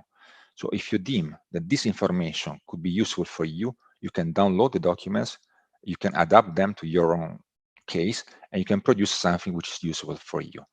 So this environment is at present collecting information and knowledge from users, and tomorrow will allow you to elaborate those to create other products which will be actionable for you. Not only this, we have also here, you can see Elinder. Elinder is a training platform developed by European Commission, and it will be part of the future knowledge management platform. Elinder will help in the field of training, a generic and specific training. Generic training are for those who are fresh to the decommissioning world. Specific training will address more technicians or managers that are already familiar with the decommissioning and they need refresh. Not only that, we have also the so-called Andy, which you can see in the middle of the second page, which is the communication tool. It's an IT solution which will serve as a communication tool, but also an introduction of all the services in the platform and of the installation. The next slide, please. This initiative is scheduled in 7 years. At present, we are in the phase of the dissemination, which is the first step of the initiative, and will end up in the sharing and interaction phase once the EUCLIDE platform will be deployed. There are some intermediate steps that have to be done. In the moment, we are in the phase of collecting knowledge objects or knowledge products. The second steps will be their structure. So the knowledge gathered will be structured based on taxonomy and also on ontology, which are common tools developed by JRC in cooperation with IEA and with OECD and EA. But the next steps will be the Euclid platform. In the Euclid platform, the knowledge products will be usable by all the users and contributors. There will be tools available. There will be IT tools which supports how to use and to get the best out of each knowledge object. There will be also spaces for the creation of events and requests for help. Next slide, please. So the three main steps are depicted in this slide together with the architecture, which is behind. Firstly, we need data and experience. Data are past activities, lesson learned, data, scans, whatever you have gathered as knowledge in your organization. If this knowledge is made available to us in our platform, we can structure it through the European Union taxonomies that we have developed. This will allow not only the hierarchical structure of the knowledge gathered, but also will allow us to create links among entities, attributes that we can find inside each single document. That's why the documents and the knowledge won't be only structural information, but it will become a contextual knowledge. That means that there will be artificial intelligence tools that will allow the users to understand the meaning of the concept and the attributes that are structured inside the documents, which are at the basis of the platform itself. Artificial intelligence tools are mainly machine-readable documents and also deep learning tools, which will allow the user to scan all the documents which are in the platform and will allow to extract information from each single document. If we move to the next slide, there is a brief example of how this could work. At the basis, there are the knowledge objects. Knowledge objects are documents of 30, 40, 50 pages, where each single user can write down a specific knowledge he or she has gained in a specific domain or activity in the decommissioning world. If we populate the platform with hundreds of these documents, tomorrow there will be the possibility to extract from each document only the pieces of information that I need or I deem are necessary to me. So I can extract the so-called what, how, why, who, and where, and I can create intermediate or final objects, which are called knowledge products, which are documents or tools which are actionable for me. So from a big source of documents, I can create one specific document, which could be a technical specification or a procedure or a specific tool that I can use at my place based on the knowledge that other users and contributors has made available to me. So our steps are those one. We need to populate the platform with knowledge object. We have to create the artificial intelligence layer for reading and extracting the knowledge from each single knowledge objects, and to create the so-called the knowledge products, which are those elements that users and contributors tomorrow will need to address their business or other specific issues they may have. Knowledge products could be procedures, new way of doing business, how to plan or how to schedule a program, but also information to indistinct public. But could be also, for example, training sessions or specific training modules in specific topics or for specific needs. This is almost the core of our initiative at the JRC. It's a long journey, which has started 2 years ago, I would say. We hope to develop it by 5 years from now. And we have to move from the static website where we are now to this dynamic interactive platform. For that, what we need is a cooperation with the final users of the platform, which are mainly operators, also regulators, also industry. So the more actors are in this initiative, the better the initiative will be shaped for the future users of it. What is important for us here is that we want to couple the knowledge, which are coming from the past, with modern tools, IT tools mainly. So we want to make this initiative attractive also for young generation, because new tools, new IT tools will allow us to perform maybe in a better and faster way the business compared to what we have done in the past. So this is mainly the initiative we are working in, and I'm available for any question you may have on it. Thank you, Mr. Andrea. That was a wonderful presentation, and it's very important to hit those aspects that we have to manage for the forthcoming years in the knowledge objects building process, and which could be the more challenges for the users to manage in these platforms. And it's important to diversify the information as well. Yeah, we want to collect the knowledge, make it available and usable to everybody in the future. So the knowledge is no more my knowledge, it's our knowledge. It's no more implicit in myself, or it's explicit, and it's available to more people, I would say, in the future. So this will allow also young generation to recover or to close the gap in a few months or a few years compared to experts that are around today. So we want to speed up the creation of expert for tomorrow. You don't need to spend years and years, but you can easily find information in the platform that are suitable for you. That's wonderful. So I'd just like to move on into the last speaker, and then we will open the Q&A session. So I'm thrilled to present Mr. David Smitham. So Mr. David, you can share your slides, please. And in the meantime, I would like to talk about his experience. Mr. David leads the UK's Office for Nuclear Regulation Innovations Hub. The aim of the Innovation Hub is to support the adoption of innovative solutions by the nuclear industry and its supply chain, where it is the interest of society and is consistent with safety and security expectations. He has significant experience in health and safety regulation and the management of assessment teams. He is also acted as a regulatory advisor to the UK government on nuclear matters. So thank you very much for being with us, Mr. David, and the floor is yours. You can begin your presentation. Great, thank you. Can you hear me okay? And can you see the slides okay? Yeah, we do see the slides and we hear you very well. Excellent, thank you very much. And thank you very much for the invitation to talk to you about the work we're doing in the UK on innovation. So I'll just going to quickly go through these slides because we don't have much time for the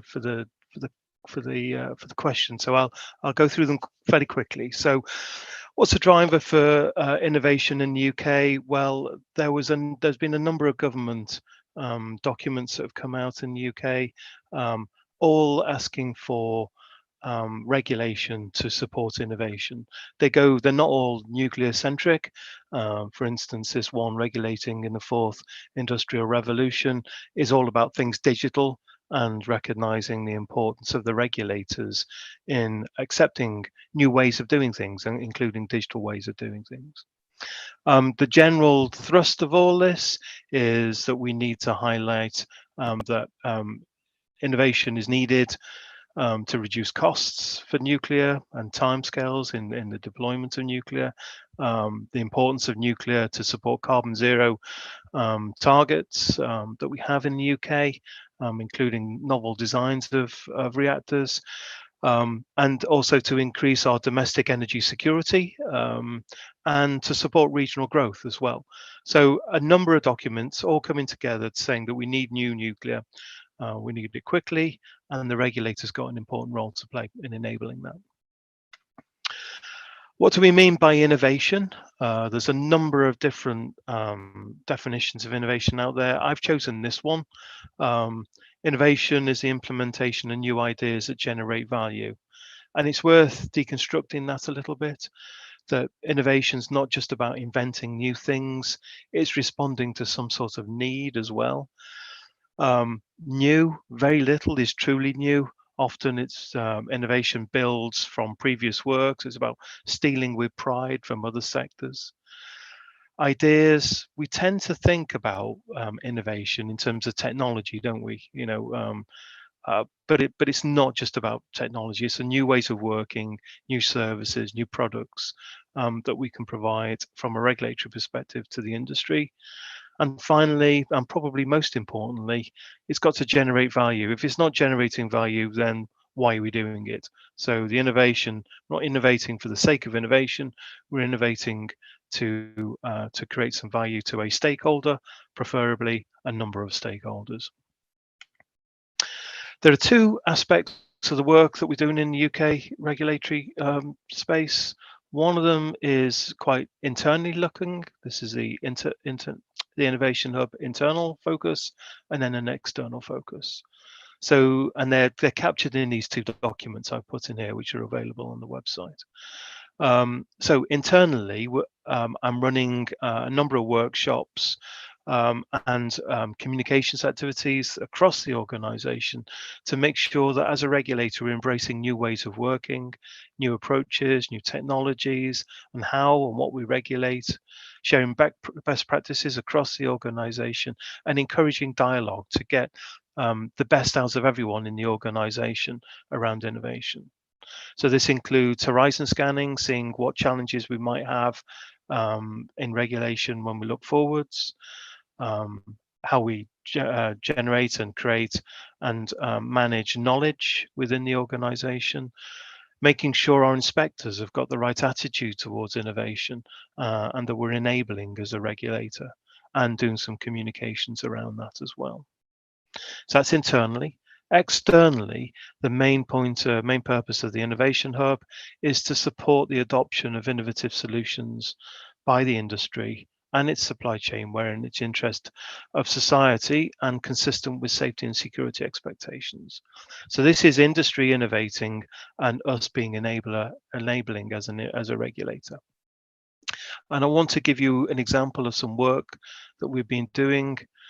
Taylor mentioned some of this before on artificial intelligence. It's a big challenge for us as a regulator, that we're seeing it increasingly being used in the nuclear sector, and we don't necessarily have a way of regulating it. So we need to work collaboratively with industry to try and establish a way of regulating it. So we set up an expert panel initially, looking at ways in which we could enable the regulation of artificial intelligence in the nuclear sector. We've subsequently taken that to regulatory sandboxing, which is basically creating a safe space to allow a number of diverse groups of people to come together and discuss how we could regulate artificial intelligence in a creative, in that safe space. And we've started doing that. We're about halfway through doing that. This collaboration with industry includes licensees, regulators from other sectors like the medical health and healthcare sector, the Department for Transport in the UK, the Civil Aviation Authority in the UK, academia, a number of universities involved in this, some national laboratories and government.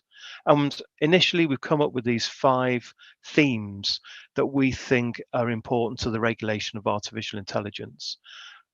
Firstly, the development of the systems in the first place, developing an understanding of the performance characteristics of the and secondly, how do we develop confidence in the performance of the systems?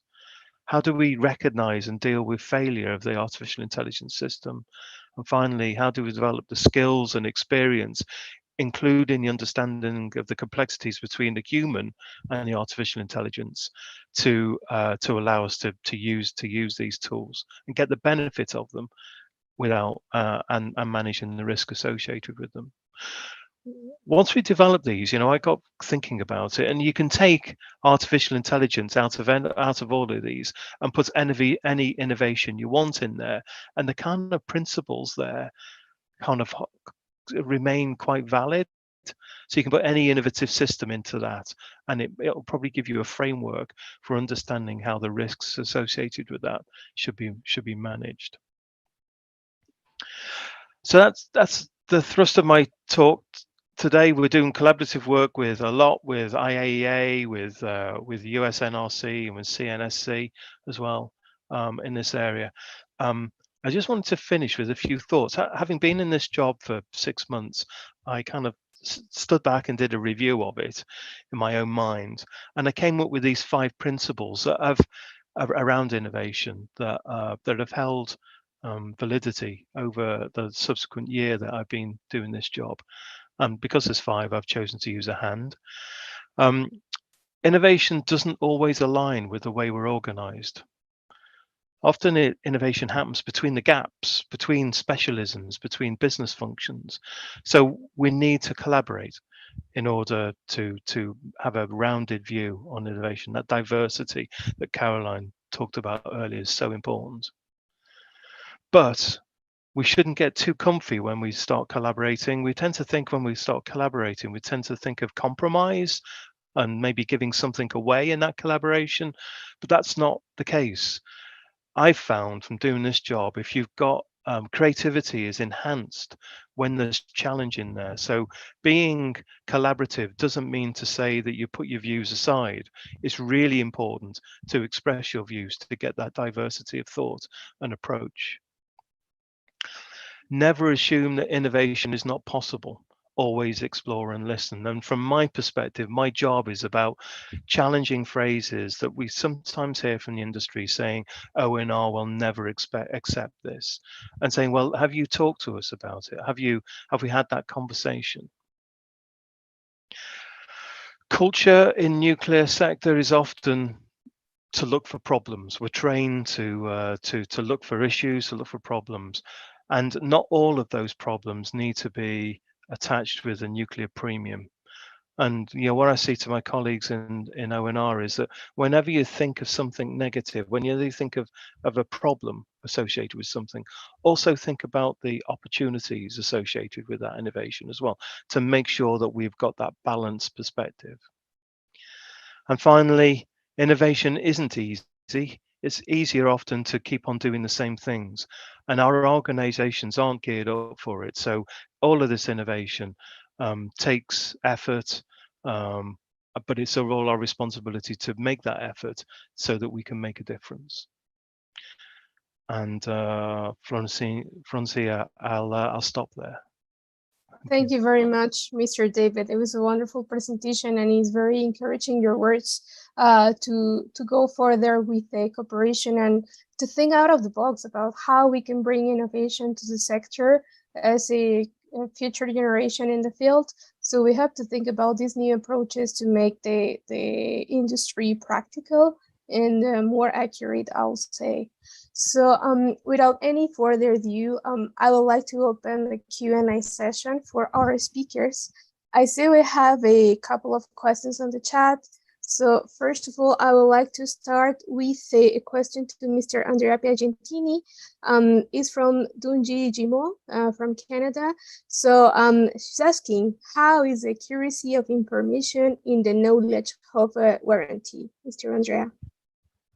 This is very, very good questions, because it's the first steps in the platform. It's still questionable how we will address this. I think the best solution is how the knowledge is used from the users. At the moment, we have a screening session for the knowledge objects that are in the platform. In the future, we would like the platform itself to judge the accuracy of the information that are put in the platform themselves. So users and contributors tomorrow will express an evaluation of the knowledge that you put in the platform. So you will receive a sort of feedbacks, and based on that, the information you put in the platform could be ranked in terms of accuracy, but mainly in terms of also of important to safety, to techniques, and also to usability of it. So we are thinking about having the users and contributors of the platform to judge the inputs without having a single panel. At the moment, we have a panel which address this issue. Tomorrow, we would like the users themselves to make this instead of us. Wonderful. This is a great perspective to know exactly how to guide people into these approaches. So there is another question from Stephanie. She didn't specify to whom we can make the question, but I would like to ask these two or four panelists, in fact. It talks about knowledge management depends strongly on the content. How will you motivate people to contribute, or how will you simplify the process to gather information? So if we can start with Mrs. Taylor, then we follow up with Caroline Duckers, and with Mr. David, and finally with Mr. Andrea Piagentini. Thank you. So knowledge management is constantly a struggle. What the NRC has done is actually created Nucleopedia, which is just like a Wikipedia for the Nuclear Regulatory Commission. And, we try to solicit information from the staff on a routine basis. We encourage participation in that. One of the things that I personally do is actually called TAY Talks. I have a multitude of series, one called Innovation Education, another on data analytics and data science. I did one on agreement states in our Office of Nuclear Materials Safety and Safeguards, but that seems to have been a really good way to share information. Instead of using Nucleopedia or having PowerPoint slides or what have you, I just have fun and interactive conversations with the technical staff across the agency to capture the information via video. But it's also difficult to motivate people to submit their ideas. So we frequently do solicit for those. We'll have town halls and whatnot. We also have what's called a jam session, one that we're going to actually be holding this summer, which is a 3-day conversation with everyone across the agency on a platform. I think we're going to use Microsoft Teams this year, where we have a multitude of topics and we solicit information for how to be more innovative and, solve some of the agency's problems. Thank you. That's fantastic. And we wish you all the best in this course and program, that you can have a very positive feedback from the participants. So Dr. Ducres, if you can address the question as well. Thank you. Sure. Actually, I probably echo a lot of what Taylor said. I think for knowledge management to be motivating, we really have to rely on relationships. And the closer we build on relationships and trust, the more apt people are to share ideas. And I really believe that we're people who like to tell stories and to share our stories. And so this is where the pandemic has been more difficult, in my view, in terms of knowledge management. We've probably developed better tools for storing presentations, lessons learned, et cetera. But that building of relationships and mentorships has suffered, in my opinion. So at the CNSC, in any case, we have actively encouraged lunch and learns, the types of mechanisms that Taylor mentioned, but also the mentorship programs where that are formal and informal. And I think that's the best way of transferring knowledge and ideas. And as diverse as we can make those forms, the better we will be in terms of expanding how we make risk-informed decisions and how we think innovatively. Definitely. Thank you. Mentoring more young professionals and other students who are able to and eager to develop a career in the nuclear field will provide a more advantage and diverse flexibility in terms of knowledge. So this is a key component. Mr. David, can you help us to address the question as well, please? Yeah, sure. I think everyone's said the important things. You can use wikis and things like that, but you've got to get people engaged with that and motivated with them. So I agree completely with Taylor and Carolyn.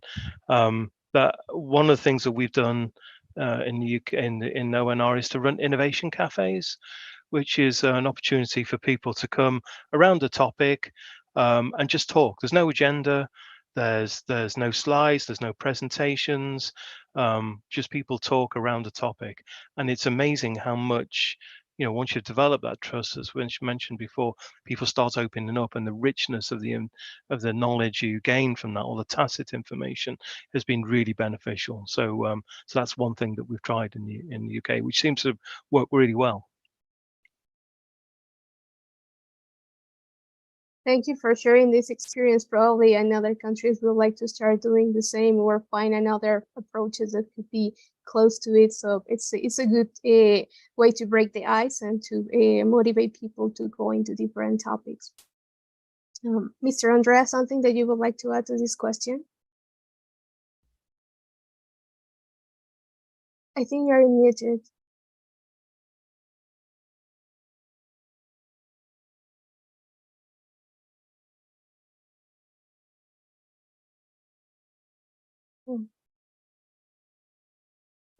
Sorry, we cannot hear you.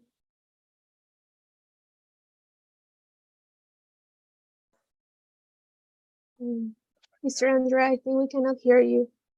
I can Oh, you yeah. hear me? We hear you very well now. Sorry. Thank you.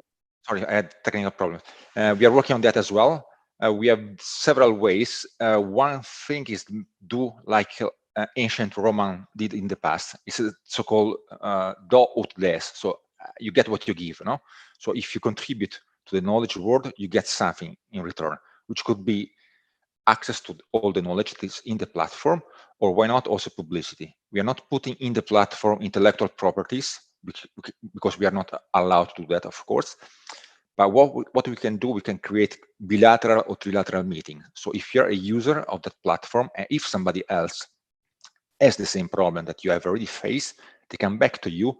And why not? You can create also, sorry for that, commercial relationship among the two, also outside the platform itself, because we cannot promote economical interest in the platform, but we can put in touch different users. So this could be a way to attract stakeholders in the platform, for example. The more you contribute, the more you're visible, the more you can attract also for you business in the future. There is also a sort of morale issue on that. No, if you have acquired and if you want to make a better world, you should share what you have acquired in your life. I mean, you get something from somebody, it would be morale for you to give back something, because nobody learns everything by himself. No, this is the fundamental of the knowledge, and we would like to go in this way, to be attractive to everybody in getting and in giving. There will be also maybe commercial things for that. We will try to find the best way to motivate contributors and users. Thank you very much. And we do understand there are challenges and boundaries that we have to work on it to make it possible, available, all the resources for people. Just think that we would like to use also the platform for training purposes. So the training is the first steps in knowledge sharing, because you address young generation for future issues. So if you want to keep the business sustainable for the future, you need to populate, we need to share the knowledge. Otherwise, this process will be interrupted somewhere and we cannot be sustainable for the future. Definitely. This is a huge challenge to put on the track of it. We do have another question from Erica. She's asking, with a small modular reactor development progressing quickly, what do you see as the biggest barriers to the licensing process? Dr. De Cruz, would you like to address the question, please? Thanks. Yeah, there's a number of challenges, and I like to think of them as challenges rather than barriers, because we can always flip that paradigm. Some of it is is really a culture shift. I think we are doing things in a very different way now. We're collaborating much more intensely and intentionally with other countries and information sharing. Also, we have to have the right people in the right place. And we're all kind of, with these first of a kind, begging and borrowing from one another. So I think investing in our people, investing in the next generation, and training is super important. And balancing the experienced staff's that expertise that we have, and the one way of doing things that we have done over a number of years for nuclear power plants, the large plants, with fostering the growth of the new generation is really important. So how do we change our culture and start thinking in a risk-informed way? What do we mean by the graded approach, and how do we apply that? And I'm going to just say one more challenge, because I think this is one that applies to industry as well as regulators. Especially industry, I would say, we need if we are really going to move to international deployment of thousands of reactors, there has to be some concerted effort for harmonization for the number of designs, I think. Definitely. Thank you very much for your complete answer. And harmonization is one of the key initiatives that everyone is working at international level to come up with the global standards for the new technologies as well. So we have another question from Jayan. She's asking, how do you see the role of innovation in reviewing in reviewing and licensing small modular reactors projects to address the concerns around regulatory timelines. Mrs. Taylor, would you like to address this question, please?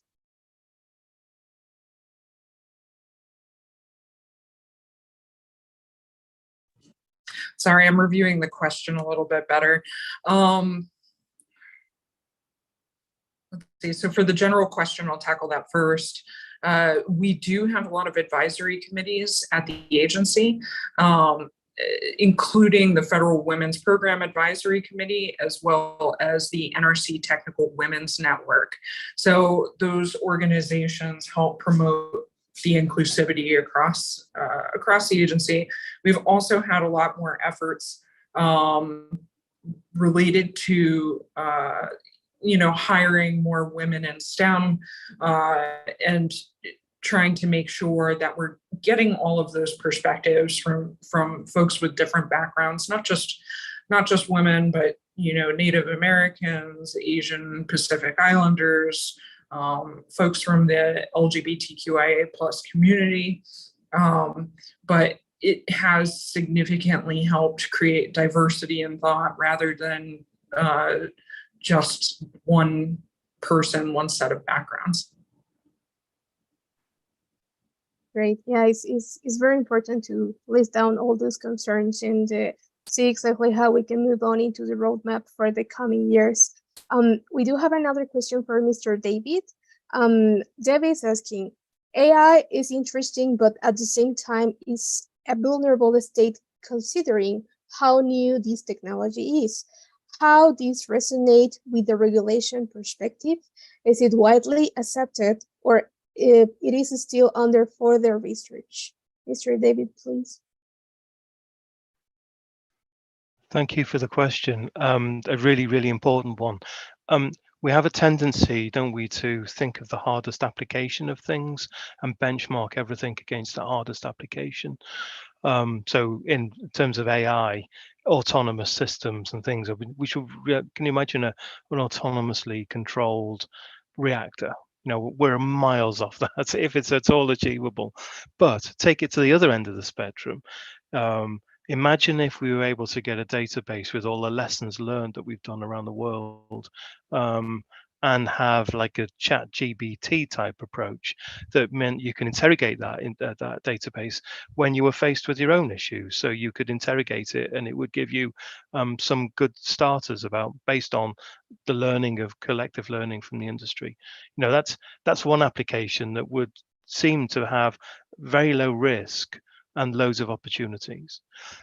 Moving kind of between the two, there are some challenging areas. In the sandboxing, the two applications of sandboxing we're looking at is use of artificial intelligence to help a glove box that's got a robotic arm in it. So rather than having a person in the glove box, using a robotic arm, so you're taking the individual away from harm. And using artificial intelligence to help that operations. And the other one is using artificial intelligence, using plant data, based on plant data, to help inform claims on structural integrity components. So how can you use inspection data, plant data, testing data to help inform whether a structural integrity component is still safe or not? So they're the ones we're struggling with. So there's a whole spectrum here, some of which we can get on with now and get the value out of artificial intelligence. Others, we're going to have to do more research before we're comfortable with it. Hopefully that answers the question. Thank you, Mr. David. It was a wonderful answer. And last question for this session, because we are running a little bit out of time. So this is to Dr. Carolyn Cruz. How does having more inclusivity for all genders help innovations in the recent years? Thanks. Well, David mentioned earlier that innovation sometimes comes out of need. And I would say that at the same time, need is often determined by those in power. So in my view, that we're all looking at the world through a prism with all its many different faces. And we only see part of the world from our place of origin and from the university institution that we were educated at, from our discipline, from our gender identity and orientation and race and ability. So it's important, in my view, to have the people who are looking through each different face of that prism work together so that we can actually see the full picture and really where is that need. And so in recent years, I would say it hasn't come from always a place of power. And what just came to my mind now is Greta Thunberg and her calling out nations and presidents and prime ministers. It comes from a place, in that case, of a young girl. So this is why innovation, in my view, is has to have diversity and has to have a value change. We can't keep writing history from a position of power. Thank you, Dr. De Cruz. So we are coming into the end of this session, and we would really like to thank you to all of you for giving us the opportunity to have you with all of us. We've learned a lot of these learning experience from the regulatory perspectives and what are the key challenges that other professionals and young professionals they need to work in it. And it's been very fruitful discussion for all of us. So additionally, we would like to thank to all the institutions and acknowledge the entire support of the USA NRC, the Canadian Nuclear Safety Commission, the European Commission from the Joint Research Center, and the Office for Nuclear Regulation. So from the bottom of our hearts, thank you very much for your support. And we hope to count on you with the forthcoming trainings or other courses that we could plan in the WiNI Innovation Group. You're welcome. And you can count on me.